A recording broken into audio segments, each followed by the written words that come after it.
Good evening. Here's the latest on the conflict between Israel and Gaza. Israeli airstrikes continued overnight in several parts of Gaza, including Khan Yunis and Deir al-Balah. Local health officials say at least 17 people were killed, including women and children. Israel says it is targeting Hamas fighters, but many civilians are still being hurt.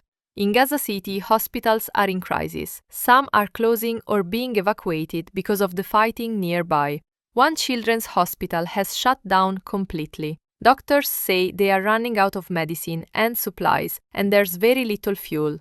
Israel has reopened one crossing to Jordan for people traveling, but 8 trucks are still not getting through. Many people in Gaza have no clean water, electricity, or enough food. At the same time, the United States is supporting a plan to create a temporary government for Gaza after the fighting ends. Former British Prime Minister Tony Blair may lead it, but not everyone agrees with the idea. Fighting is also spreading in the region. Israel has hit targets in Yemen after a drone attack from Houthi rebels, and a group of ships from Italy and Spain are trying to bring aid to Gaza. Israel says it may stop them if they break the naval blockade. The situation remains very tense, and many people are calling for a ceasefire. We'll keep following this story and bring you updates as they